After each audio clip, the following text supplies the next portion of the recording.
I'm Sandy. And I'm Crystal. And we're the Casserole Queens. And today is all about Thanksgiving and all about sides. It's all about the sides. We have a cauliflower gratin, and we're also doing a sweet potato casserole, which is one of my family's favorites.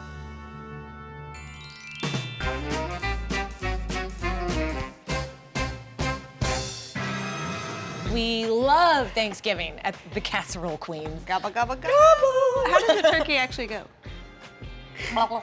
That's good. We've got a great turkey here. What we've done to it is we've brined it, which is just basically a salt and water mixture. All of that stuff's below.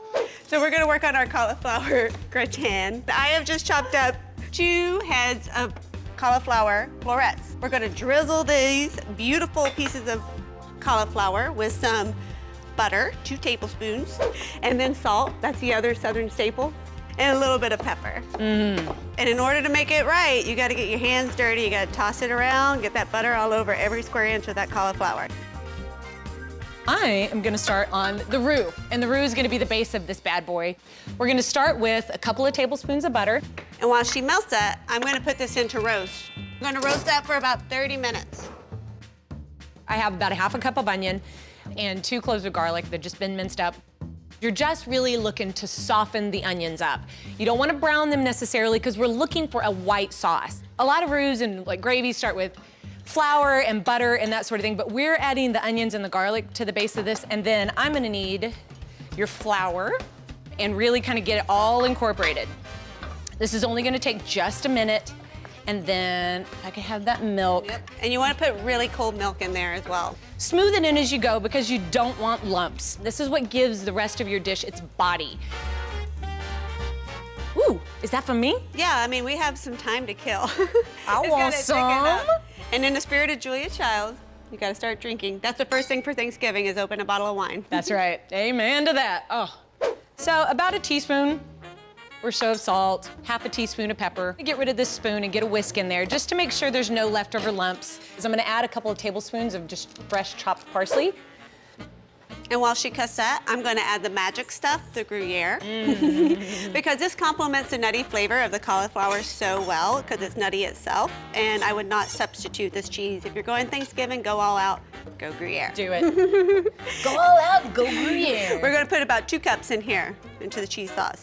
And that's all gonna melt together and just become very nutty and buttery and rich and creamy. It's amazing. Are you ready? Yep, I'm ready.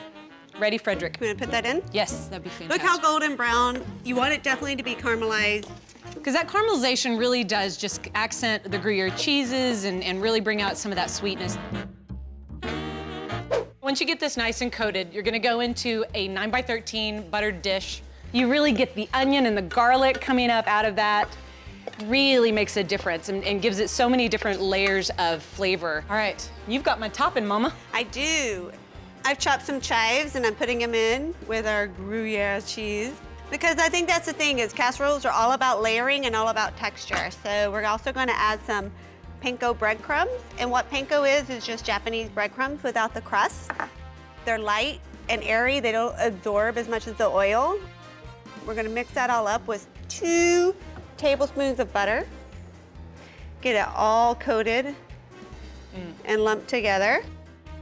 And along with the parsley, the chives, just add a little bit of color to this otherwise white dish. Let's put it in and eat it. Do it, I dare you. All right, double dog dare me? Yes. It's going in, 350.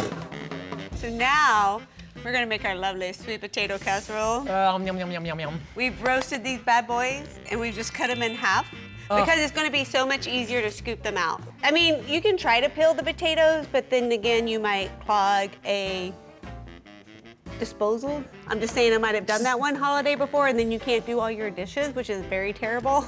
I'm just saying I did I'm just saying I did it once. We've toasted our pecans, 2/3 cup, right into a food processor. And to this, we're also gonna do 2/3 a cup of light brown sugar. The key to this recipe right here is cold butter because you're not trying to make it a mushy topping, you want it to be a crumble that goes on top. So we've got cold butter here. We're gonna use about 5 tablespoons or so and cut them up into smaller pieces as you go along because those pieces really need to get incorporated. So if you plop the whole 5 in there, it's just gonna get mushy and not perfect. So we'll just pulse and add as we go along. That's pretty much it.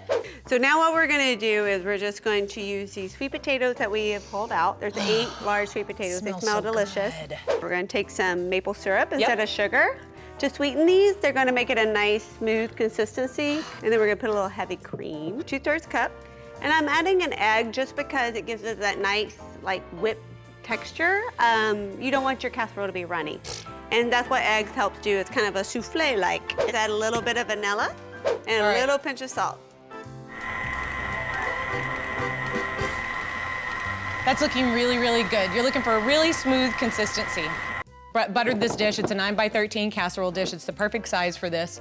See, it's a nice texture, very creamy, very smooth, but very airy. So now we're gonna add our crumble topping. It's been chilled so that it's not, you know, completely melted.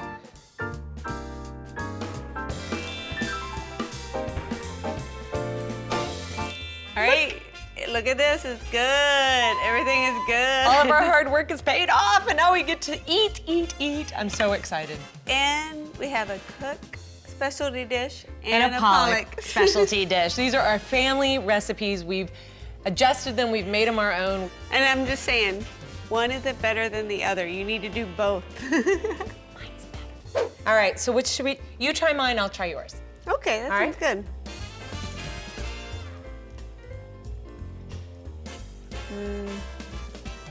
I love you. That is so good. This is actually a nice balance. It's not too sweet. It's the perfect balance. It is, and yours brings out so much butter and the crunch with the panko. If you want some more great ideas for like sweet potatoes, check out our friend Alex on Bites and Booze. Her show is excellent, and she's going to give you a great gluten-free recipe for sweet potato gnocchi, which I know you love. I love gnocchi. I love it. I love it. I love it. I love it. Yeah, and don't forget these recipes below. They're there. Check them out. Make yourself the rock star of the holiday. Yes. And do yourself a favor and give casseroles a chance.